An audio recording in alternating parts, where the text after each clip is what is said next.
Hi guys, welcome back to my channel. I have not been on in a while, I know, so thank you guys so much for bearing with me. I'm 2 weeks postpartum today, which means my baby girl is 2 weeks old today, and I just had my checkup today. Everything went great, and Skyla has her checkup this afternoon. But I wanted to jump on here and film my labor and delivery story because I put up a poll on Snapchat and I'm on Twitter, and that seemed to be what you guys wanted to see the most. So as I was going through labor, I documented tons of stuff on my phone. Like I have like a story on here for how everything went, and so that I could go into a little bit more depth about each step of the way during my labor and delivery. So if you don't know, if you're new to my channel, I actually had a scheduled induction, and there's really no reason that I had a scheduled induction. My doctor gave me the option. She said that once I got to my due date, if I wanted to be induced, I could go ahead and be induced, and I liked that idea because I'm GBS positive. And oh, sorry. Okay, one diaper change down, and I'm sure there'll be many more to go before I finish this video. But I have spit up all over me. It's just part of the job these days, so sorry if you can see spit up or milk or something all over my shirt, because that's just the way it goes. So I have so many videos that I want to do. Like I'm gonna have postpartum updates. I have newborn must-haves, postpartum must-haves. There's so many things that I want to share with you guys. Like I just have a ton of content that I'm so excited to put on my channel, so bear with me. It's just like really hard right now to get anything done because every time I start doing something, just like this is a perfect example, like right when I start filming this, she starts crying and needs to be changed or needs to feed, and it's like every time I start being productive, I have to stop. And I don't mind at all, but I'm just letting you guys know that that's how my days are right now. And so, like, you should see my house. It's terrifying. It's never looked this bad. So that's just a part that it's just these beginning weeks, like me trying to get used to this. It might, like, my videos are probably going to be pretty spotty from here on out. So I'm really sorry about that. I don't want to let you guys down. I know that I have a schedule that I like to keep, Monday, Wednesday, Friday videos. But please, like, bear with me because most moms take 6 weeks to recover. I take my YouTube channel very seriously, so I'm not just kind of like putting it on the, I'm not trying to just put it on the back burner.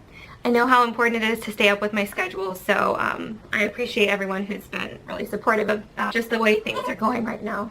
Okay, so let's not make this video an hour long, and let's start talking about my labor and delivery story. Oh, you know what? I was talking about why I was being induced. So if you're new to this channel, if you don't know why I was induced, it was just an option given to me by my doctor, and I liked the idea because I was GBS positive, and I didn't want to risk going into labor and not having enough time to get the antibiotics in. And I know that's very like OCD and paranoid of me and like overly worrisome, but since she was giving me the option of induction, and my doctor didn't sound like it was, what baby? My doctor didn't sound like it was going to be any harder of a labor. I know some people think that being induced means that the labor is going to be harder, that the contractions are going to be more painful, or people have all of these ideas of what an induction is like, and everybody has a different experience, so I'm sharing what my induction experience was like. My doctor did tell me that there's no medically necessary reason to go past your due date. This is a very controversial topic, and everybody has a different opinion on it. You know, I know this is going to breed a lot of back and forth in the comments about why it's better to not be induced and just wait. And then there are going to be other people who are saying if your doctor's offering an induction, that it's perfectly fine to have one, and I'm on that side of it.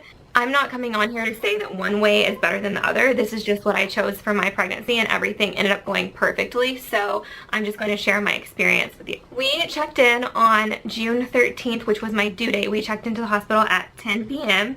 and there was like a few things, paperwork to go through. When you register ahead of time, you don't have as much paperwork to do, but we filled out a little bit of paperwork. I put my gown on right away, which is surprising.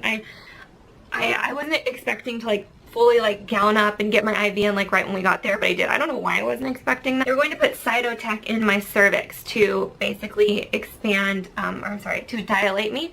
So I don't know why I thought that that was going to be just like a chill thing, but it was like you go right into your hospital bed, IV goes in, gown on, everything, like they're ready to go. Okay, I have to hold her to keep her from freaking out.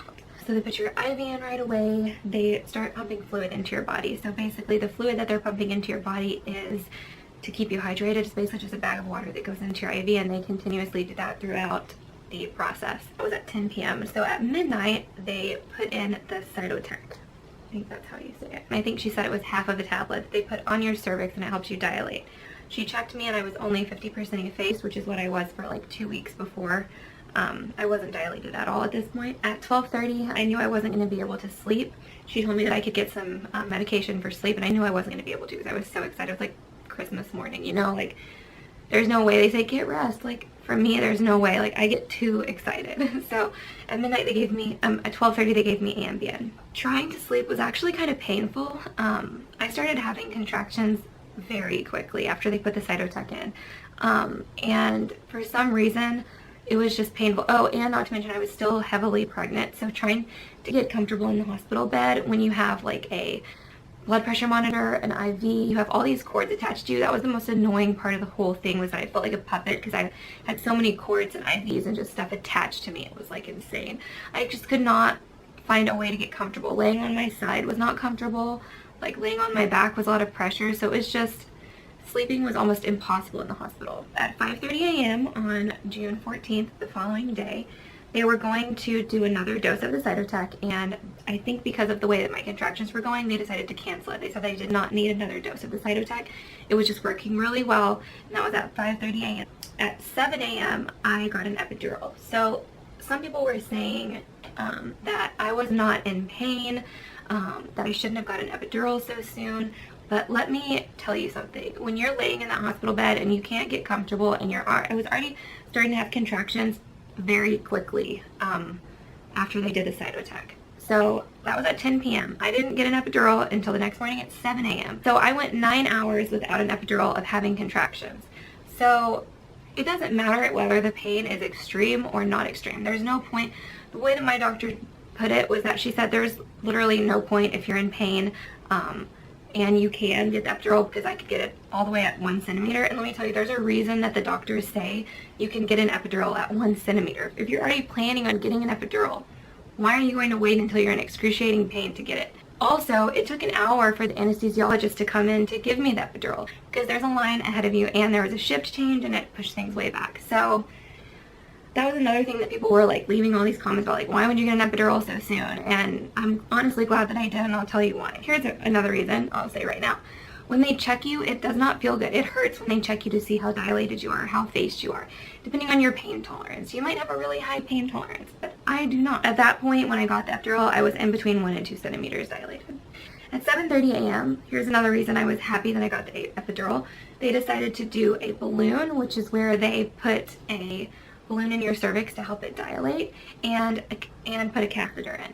The catheter is because when you're on an epidural, you can't get up and walk around, and so they put the catheter in. I literally felt nothing because I obviously had the epidural, but you can't get up once you get the epidural. So I guess that some people might want to be able to move around longer. Me, I just wanted to be out of the pain. They put a balloon in my cervix to help it dilate, and if you don't have pain meds when they do that, it can be very uncomfortable, so I hear, but I did not feel that. The nurse told me that if I had the epidural before they put the balloon in, then I would be much more comfortable. I forgot to add that I was getting the antibiotics for my GBS. So I got my first dose at 10 p.m. on the 13th. I think it's amoxicillin, maybe penicillin, I don't know. I know that sounds stupid, but it was an antibiotic. They put a bag of fluid in my IV every 4 hours. At 8:30 a.m. they offered me some cranberry juice because my doctor said that was all I could have until the birth. I wasn't going to have it, but they were really pushing it. They were like, are you sure? Like, you're probably going to want something in you. It's like, okay, sure. And I started listening to my iPod, some music, and I tried to nap, which was impossible to do. But I'm glad that I had like an eye cover because it was bright in my hospital room, and I tried to take a nap. I never napped though. I just laid there listening to my music with my eyes closed. I maybe dozed off like once or twice for a couple minutes, but that's it. 15 minutes later, I started having nausea, and I thought to myself, like, am I really having nausea? Am I just scared? Like, nobody told me that 85% of women, that was the statistic that the nurse gave me, told me that 85% of women have nausea and vomit during labor. Nobody told me that, so I thought that the nausea I was having was just gonna go away because I haven't thrown up in my whole pregnancy, so I figured this would be the same. I figured, oh, I'm nauseous, but I won't throw up. Okay, I was wrong. I tried to go back to sleep, but about an hour later at 9:40, so that's an hour after I started having the nausea, at 9:40 I started throwing up, and it was bad. It was not like a little bit of throw up, it was like bags and bags. I was filling up those green hospital bags that they give you. I was filling those up like nobody's business. It was awful. And I wanted to point out, I cannot imagine being in pain from contractions and being nauseous at the same time and puking at the same time. That's just a combo that I don't want to have. And I won't lie, having the epidural made the experience more enjoyable for me. I wasn't just in excruciating pain crying the whole time. I was able to be present in the moment because I was not in pain. And that's just, there's another little tidbit. She came in and gave me Zofran right after I was vomiting. The nurse had offered Zofran to me right when I called in and said I'm having nausea. I pushed the call button. She came in and said, hey, I'm feeling nauseous. Like, should I just wait it out? She goes, yeah, you can. But 85% of women get very nauseous during labor and they throw up. And I didn't want to get Zofran because I've heard negative things about Zofran and I just didn't really want it. But I tried to hold off, which is funny because I got all the other medical interventions, so I don't know why I wouldn't have just had the Zofran right off the bat. I'm kicking myself now because I wish I would have. And Nick was freaked out. He's like, why are you throwing up? Like, it really scared Nick because he wasn't prepared for it. And I wasn't either, so we were both kind of looking at each other like, oh my god, what is this? But I got the Zofran in my IV and I started feeling better like 5 to 10 minutes later. So my advice is, right when you feel nauseous, get the Zofran like I said before. I tried to nap. At 11 a.m. my contractions started to stop happening as frequently. My contractions up until 11 a.m. were coming really frequently, really close together, and they were like dilating me really well, and then they started to drop off. So that's when they started the Pitocin. Some people say that the epidural slows down your contractions or it slows down labor. I don't really know, but it still doesn't change my mind about the fact that I was happy that I got it. I tried to nap again. It was kind of hard. At 12:30 I got more antibiotics. I think they said I had 3 or 4 bags of antibiotics put in me. Maybe 5. I don't know. You could do the math though. I got a bag of antibiotics every 4 hours that I was there. At about 12:45, so okay, here's the deal. There was kind of some like conversation about why my epidural quote unquote wore off. I had a button to push, so I was in charge of giving myself more and more of the epidural. I was not pushing the button. Up until this point, I got the epidural at 7 a.m. and I had not pushed the button. This is 11 a.m. So for 4 hours, I had not pushed that button once on my epidural. Had I pushed the button on my epidural, I probably never would have had the sensation of my epidural wearing off. You can push your epidural button every 15 minutes, and I wasn't doing that, so that's why it was wearing off, not because I got it too early, which is what some people were saying, which is not true. My doctor pulled the balloon out and I was 5 centimeters dilated, 80% effaced, and a -2 station. I think I didn't write it down on here, probably because I was sidetracked, but I think at this point is when she broke my water, and then Skyla's heart rate started to drop a little bit, and then I rolled over to my left side and everything went back to normal. Being on my left side was pretty painful. This was at 12:45 p.m. I don't know if I said that. Being on my left side was pretty freaking painful and hard to be on my left side. At this point I was pushing the epidural button to try and get more meds, but it wasn't working because I had waited for it 4 hours.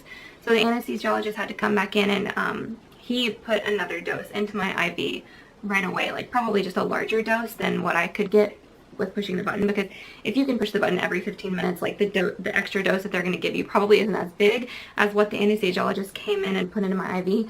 That's just what I think happened, but right when the anesthesiologist came in, put some extra dosage into my IV, I started feeling better immediately. Like, that's all it took, was just calling the anesthesiologist. So if you're in pain, just have them come in and give you more. It's not because you got it too early. It's not any of that. Like, I just can't stand some of the comments that people were leaving saying that, oh, it wore off because you got it too early. No, it wore off because I wasn't pushing my button and I was just letting it kind of wear down on its own. I could have been pushing that button every 15 minutes and I never would have started feeling any pain. By pain, I mean the contractions. I started feeling the contractions, and you can see in my video I start going through some pain and I start going through just a little bit of anxiety because the contractions were getting pretty painful at this point, especially once I got to 7 centimeters, I started being able to feel them.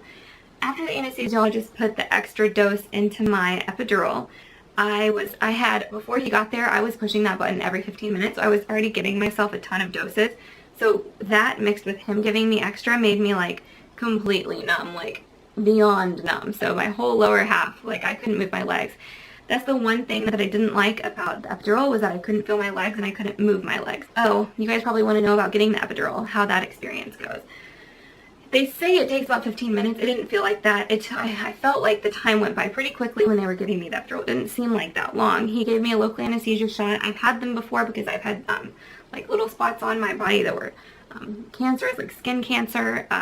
I don't have skin cancer right now, so don't freak out or anything, but I've had cancerous moles and things on my body that I've had to have removed, and I've had local anesthesia before. This was like local anesthesia for that times 100, so it felt like an intense bee sting, like the worst bee in the world stinging you, and that's really the worst part of it all, is the shot to numb you, because it burns. Then they put the epidural into your back, which, if I'm not mistaken, I think it's like a tube, like a small tube that goes into your back for a continuous, just like drip, I guess, into your spine.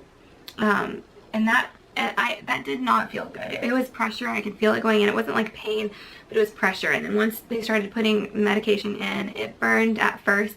Then he like taped my entire back so that it wouldn't move, because some people say that when they moved around that the epidural came out of their back, and he had taped my whole back from like the top to the bottom, like completely taped, so that I basically couldn't accidentally rip it out by moving around in the hospital bed, because you do squirm around a lot in the hospital bed, and I can see where somebody's epidural could come out if it wasn't taped well enough. But he made sure that it was like done really well. Like, I love this hospital, guys. Everything that they did so well. Like, I give them a 10 out of 10. A lot of people were also telling me before I went into labor that sometimes it only works on one half of your body, but that's because it is gravity based. So if you get that epidural and then you lay on your left side, it's all going to go to your left side. So your left side will be more numb than your right side. If you're laying at an angle, it's going to go down. So you want to lay completely flat on your back, which is what I did. But she did say that if it's the nurse, when I say she, I'm referring to the nurse, she did say that if it started wearing off on one side, that I could just roll to that side and push the button, and that it would go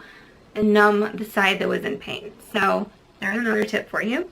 Right after I got the anesthesiologist in the room, they turned the Pitocin off because my contractions were doing well again. They put oxygen mask on me, and that was because I think my oxygen level was at a 93 or 94%, but the nurse did say that that is totally normal for pregnancy.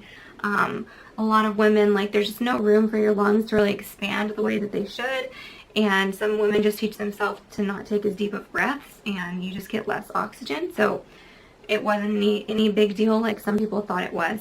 I just got an oxygen mask. Like, really, guys, it was nothing. I mean, it went right back up as soon as I got the oxygen mask. At 2:15, this is p.m. on the 14th, I got more Pitocin and more oxygen. In the meantime, like, once my oxygen went back up, I took it off, went back down, put the oxygen back on at 2:15, and I got more Pitocin at 2:15. At 2:45 p.m., I was 7 centimeters dilated and 100% effaced, and I was at a -1 station. At this point, I knew better, so I knew that I was going to have to keep pushing that epi button if I didn't want to be in pain. So periodically, like, if I started even feeling an ounce of pain, I would just push the button. And there were a few times when I started feeling contractions, and I would just push the button and then they would go away.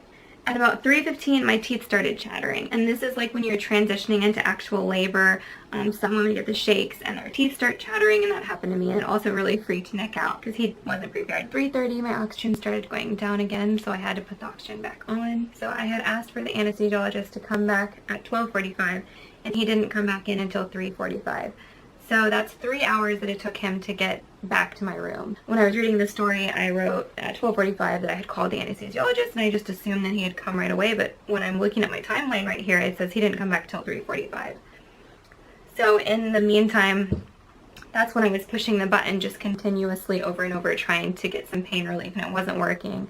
By the time that he got there is when it started getting better. I honestly don't think, once he came back and gave me the dose, I don't think that I had to push it again, but basically at that point I knew that if I started even having an ounce of pain, to push the button, because I didn't want it to happen again. At 4:45 p.m. I got more Zofran because I was having more nausea, and at that point I knew, just like the second I felt even a tinge of nausea, I asked for more Zofran, and I'm happy I did. I was still shaking at this point. An hour later at 5:45 p.m. I started pushing. 6:23 is when she was born, so you can do the math, 5:45 to 6:23, that the time between those two times is how long it took me to push her out, because I got a lot of questions about that. Pushing was not painful on the epidural. It was not difficult. She said to push like you're having a bowel movement, but honestly, I think it's a different type of pushing. Pushing to have a bowel movement does feel different, but I think that that's the best way for them to explain how to do it. Basically, like, was contracting my abs, and just like you can feel like when you do Kegel exercises, you can feel that you're flexing those muscles. So if you're just flexing your abs and like your Kegel muscles and the whole front part of your body, like I could feel the difference between pushing in the front and pushing in the back, if that makes sense. They did not put a sheet up. Like, my legs were all the way up by my ears, and Nick was standing right there. He was going to use the GoPro, but he didn't because the GoPro is a wide angle lens, and if he would have used it, you would have seen like the entire thing. So we couldn't use it.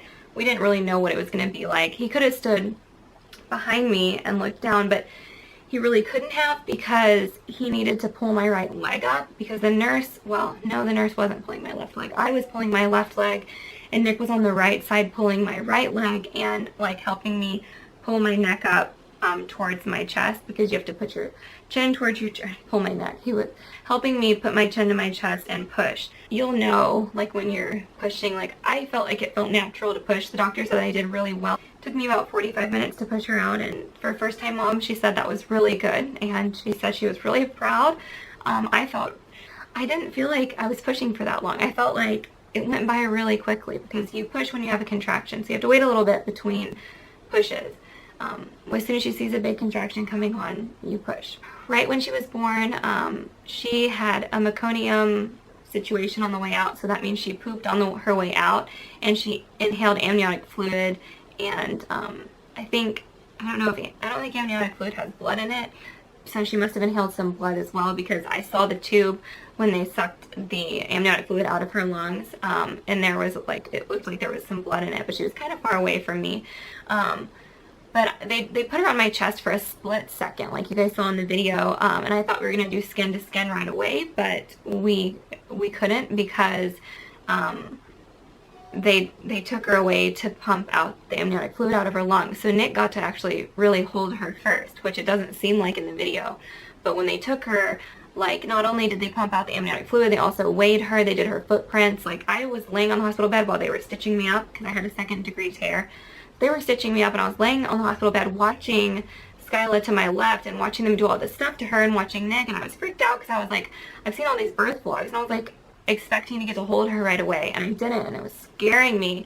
By the time they brought her to me, I mean, Nick had already held her, you know, like, all this stuff had already gone on. It must have been 15 minutes at least before I actually got to hold her, and I finally got to hold her. Like, I thought it was crazy that Nick got to hold her first. I was so jealous. I was just like, are you kidding me? Like, I have been waiting for this moment for 9 months, and I couldn't even have skin to skin with her right away. It made me really sad. But anyway, he finally gave her to me.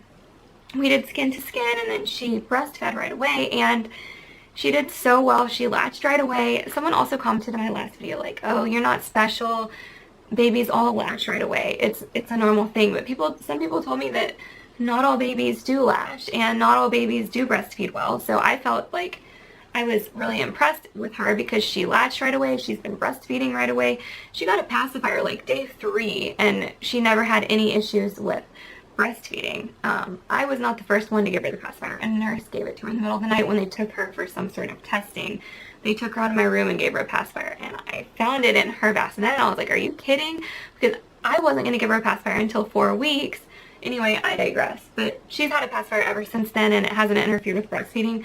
So I feel like I'm really lucky. I feel really blessed that I've been able to breastfeed, that I've been able to produce milk, that Skyla latches correctly. Like, because so many people have told me that that's not the norm, and so I was kind of nervous that maybe, you know, we would come across some hurdles, but we haven't yet. So I feel really blessed about that. She was 8 pounds 4 ounces, and they measured her at 18.5 inches, which is comical because the following Monday after she was born, Skyla was born on a, was it a Tuesday? I want to say it was a Tuesday. Oh my gosh, I'm bad. No. We went to the pediatrician like 3 days later, after 3 or 4 days after she was born. We went to the pediatrician. I'm pretty sure that's how many days it was. I don't know. That whole like week was a blur for me, so I don't know the exact timeline, but when we went into the pediatrician just a couple days later, when they measured her, she was 20.5 inches. And I was like, are you sure? Because at the hospital she was 18.5 inches, so can you remeasure? So they had the nurse come back in and remeasure, and she was in fact 20.5 inches. I watched them measure her at the pediatrician's office.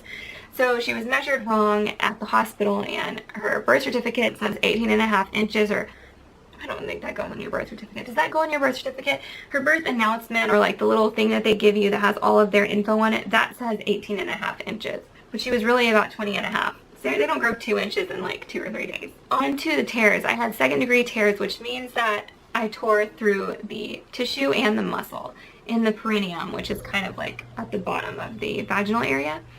And I'm not gonna lie, it's been extremely painful. I'm finally have relief 2 weeks later, but the first 2 weeks were genuine hell. And they stitched me up, but basically, sorry, this is gonna be TMI, so if you're not into this, just turn the video off right now.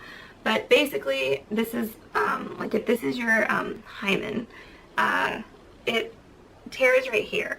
And when they sew you back up, they don't sew it back like this, they sew it back like this, kind of. It's like to kind of, I guess, tighten it back up. Hi, honey. I'm doing my labor and delivery story. Like this to kind of like tighten it back up. So this right here is like extra tissue or extra, Nick's saying gross. It's like a piece basically of your hymen that is kind of like sticking out a little bit, if you know what I'm saying. It doesn't happen to everybody, but if your hymen tears really bad like mine did, that does happen. So basically, once you're finally healed, they have to go back in and remove this. So I still am gonna have to go back in for some sort of like secondary, it won't be anything hard. I'm sure it's just local anesthesia, and it's like, I'm sure it's a really quick like process, but my doctor calls it a skin tag, but I'm sorry, this is not a skin tag, and it's gotta go. So just be prepared for something like that. Like when I first like checked everything out with a mirror, I was terrified. I was like, are you kidding me? Like, it was so scary, but I promise you it heals and it looks normal again. 2 weeks later, everything feels normal, looks normal again. Like it's not the end of the world, so don't freak out. Nobody told me about that. Like nobody explained that to me. I wish that I would have gone in more prepared for that, because the first time that I like looked at it, I was like, oh my god, that'll never be the same. It will be the same, and most likely it'll be better, because they actually, when they sew you up, it's actually sewn up a little bit tighter, like the diagram that I just showed you. For the pain, they gave me, first of all, everybody knows about the mesh panties. They give you these hospital mesh panties, and then they give you these huge maxi pads that you only really need for the first couple of days, or you might be different, but for me, I only needed those huge maxi pads for the first couple of days, and people were telling me, the always pads that you bought, they're not going to do anything. Those are not big enough. Those are not good enough. Well, actually, they were too big and too much for me once I got back from the hospital. All the pads that I needed, like the big ones they had for me at the hospital, once I left there, I used my regular always pads. Well, they're not regular. They're like the green always pack, and I think they're called like, they're the daytime ones. They're not the nighttime ones, and everybody was kind of bashing me on my hospital bag video saying like, those are not big enough. The nighttime purple ones were too big. I used maybe 2 or 3 of those. They were way too much. And so I used the green ones, which are actually pretty thin, and they're like, I don't know, I think they're either like super or super plus daytime, and they're green always. That's how you'll know which ones they are. And I used those for about a week, and then it eased up again, and now I have some that are even less. Like they're a regular, I think it's regular flow, or maybe it's light. I don't know. It's not anything serious. Like once you get past the first week, for me at least, the bleeding dropped down like dramatically. So I got some really thin ones. They're not like panty liners, but they're just really thin pads. They're either regular or light, and they're the slender fit from Always, and they're pink. And I'm going to be showing them in my postpartum must-haves, because I've loved them. They're not like big and obnoxious like the ones that I had to have for the first couple days, and so that's what I still am using now. And I'm 2 weeks postpartum, and the bleeding goes down drastically. Like each day it's less and less and less. So everybody who is telling me that I'm just going to be bleeding in these huge super jumbo maxi pads forever, no, probably for the first week. If you're like me, and if you bleed more, I feel sorry for you, because I can't imagine being in those for much longer than I was. It was a nightmare. And right when I got home, I actually used the Always like diapers instead of putting in any pads at all, because I don't know about you, but it's so annoying when you have a huge like pad and it's like sliding around in your underwear, and it drives me insane. So I actually bought and I'll probably show them if I have any left. I'll show them in my postpartum video. They're basically, if you go to like the pad section, they always make the diapers. And the first couple days home, I wore them because I didn't want to deal with a pad inside my underwear sliding around and looking awkward in my leggings. And just wearing a diaper with like smooth lines, if that makes sense. And I didn't have to worry about anything sliding out of place and being annoying, and they were fine. The nurse also taught me how to do ice packs, how to make ice packs out of diapers. And basically you split apart the back and you fill it with like crushed ice. You have to use like a funnel or like a little thing with a spout, and you pour the ice in and kind of flatten it out, and then you use the diaper tabs to fold the flap down and Velcro it up, and then you can put that in your underwear or your diaper if you're like me. And I made those ice packs for probably a week after. They told me not to use them for very long because you need to have blood flow to the area for healing. But there were some times when I was just in so much pain that I had to make them. I had to put them in because it was just so excruciatingly painful. They gave me 2 types of medicine. I think one was like a Tylenol with codeine and one was a ibuprofen. In all honesty, the ibuprofen, like the level that they gave me of ibuprofen was so much better than the Tylenol with codeine, and you would think that the Tylenol with codeine would be more effective, and it wasn't. The ibuprofen was the more effective one. Who would have thought? There's also a spray called Dermablast, which will be in my postpartum must-haves. It's a spray that you spray on the area that's in pain, and it kind of numbs it. They give it to you at the hospital. They also give you a warm bottle, like squirt bottle, to they don't give you a warm bottle. They give you a squirt bottle. You fill it up with warm water and you spray it on the area after you use the bathroom, and it just helps clean it, and it's kind of soothing because it's warm water. And I put some witch hazel in mine. Like every time I would make a bottle before I would go to the bathroom, I would put warm water in it and witch hazel and mix it around and spray that on the area.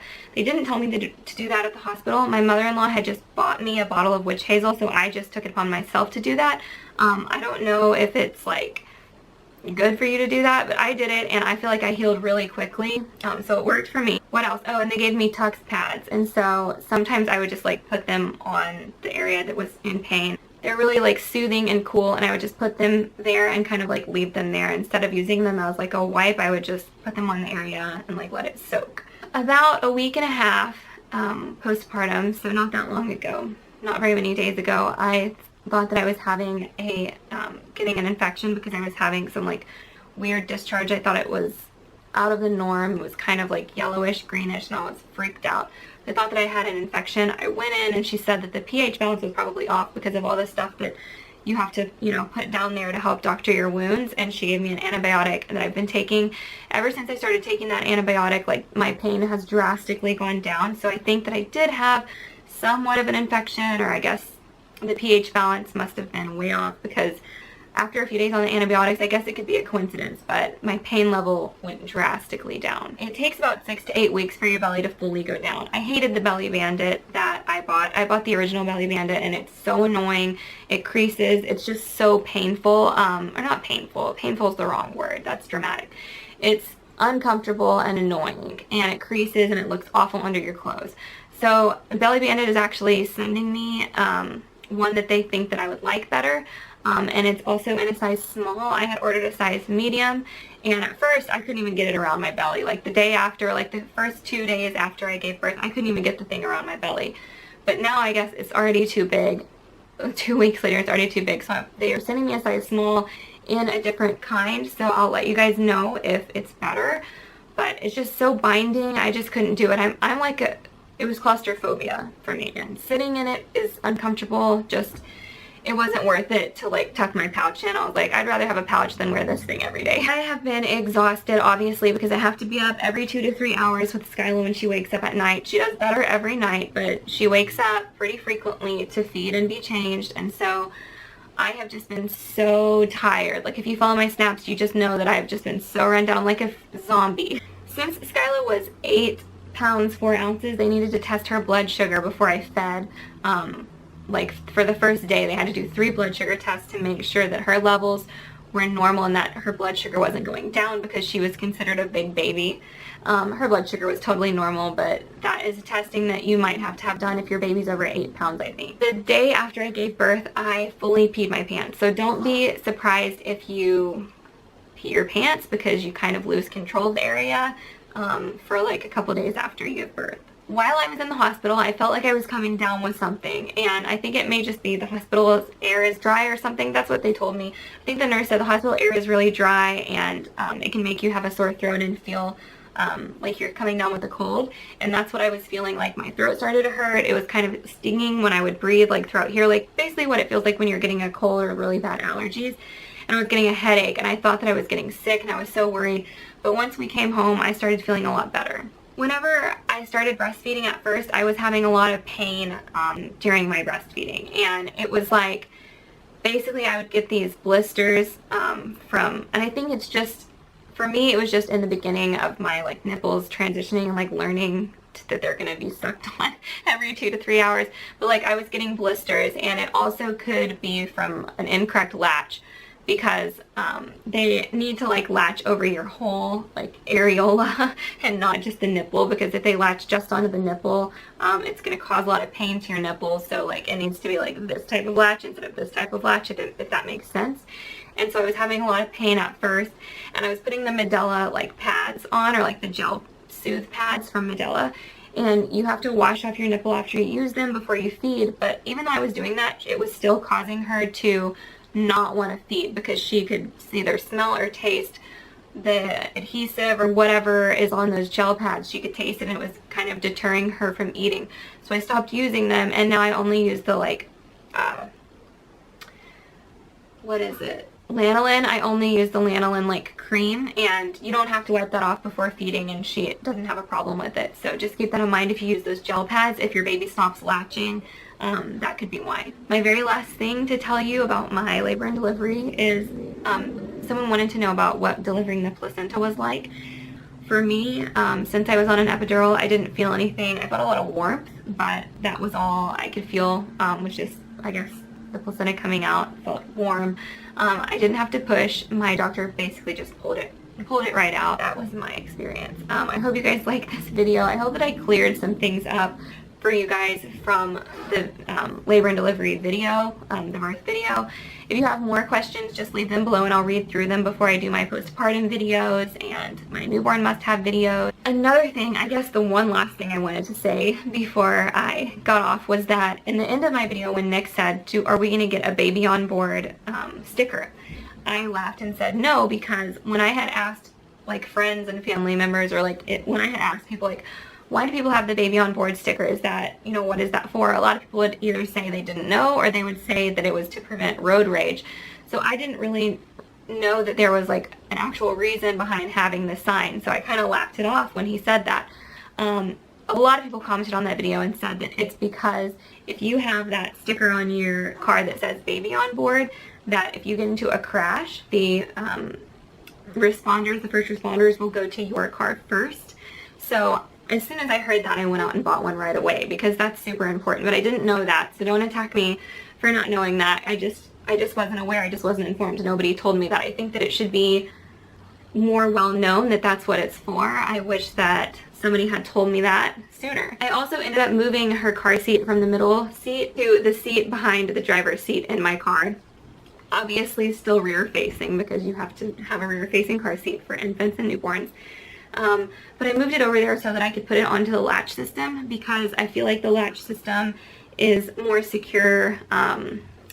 Being in the middle, I felt like it was moving around just a little bit too much, and I know that having your car seat in the middle back seat is actually the best for crash. If you can get a really secure fit, I think they say that the baby is 40% more likely to survive a crash in the middle back seat. Just because they're not close to a door that can get hit and then, you know, impact. If they're in the middle, they have a better survival rate. But that's only if you can get the seat really secure. Like, it's not supposed to move more than an inch forward or from side to side. And hers was moving more than an inch from side to side. It wasn't moving forward like at all, but it was moving from side to side. And I was like, nope. So we went ahead and put the latch system on, and it feels so much more secure. So I wanted to update you guys on that. Thank you guys for watching this video. Thank you so much for being patient with me. I'm sorry, I know this video is going to be so long. But thank you guys so much for bearing with me, and thank you for following my journey. I can't believe that Skyla's already 2 weeks old. Isn't that just so crazy? I promise I'm going to be getting more videos out. I just don't know when. It might be spotty for a while, but thank you guys so much. And if you liked this video, please give it a thumbs up. Don't forget to leave your questions below. Hopefully I'll be able to address them in a future video. And I will see you guys next time. Bye from me and my baby Skyla. Bye.